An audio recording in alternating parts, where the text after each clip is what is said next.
આગળ વાત કરીએ તો ભાવનગર જિલ્લામાં કમોસમી વરસાદે ખેડૂતોની ચિંતામાં વધારો કર્યો। હવામાન વિભાગની આગાહી મુજબ જિલ્લામાં વહેલી સવારથી વરસાદી માહોલ સર્જાયો। ખાસ કરીને પાલિતાણાના ઠાડચ, ઠળિયા, રાજપરા સહિતના વિસ્તારોમાં ધોધમાર વરસાદ નોંધાયો।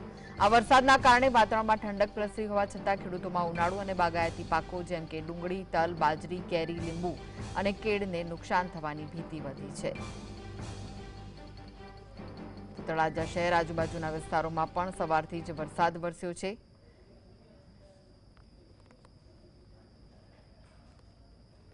તો આ વિશે જ વધુ માહિતી માટે જોડાઈ ગયા છે ભાવનગરથી સંવાદદાતા અરવિંદ। અરવિંદ, ભાવનગરમાં પણ કમોસમી વરસાદ વરસ્યો છે, શું વિગતો મળી રહી છે?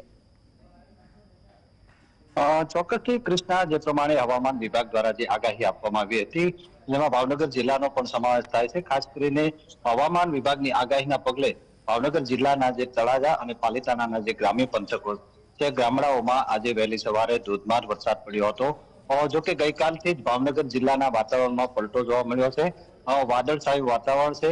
અસહ્ય ગરમી અને બફારા વચ્ચે વહેલી સવારે જિલ્લાના કેટલાક વિસ્તારોમાં વરસાદ શરૂ થયો હતો। તેમાં ખાસ કરીને તળાજાના જે ગ્રામ્ય વિસ્તારો છે, તળાજા શહેર છે, તે વિસ્તારમાં ધોધમાર વરસાદ પડ્યો હતો। આ ઉપરાંત પાલિતાણા તાલુકાના ઠાડસ, ઠળિયા, રાજપરા સહિતના જે ગામડાઓ છે, આ ગામડાઓમાં પણ વહેલી સવારે ધોધમાર વરસાદ પડ્યો હતો। વરસાદના કારણે જે કમોસમી વરસાદ આવ્યો છે, કમોસમી વરસાદના કારણે જે ખેડૂતો છે તેમને ખૂબ જ મુશ્કેલીનો સામનો કરવો પડી રહ્યો છે।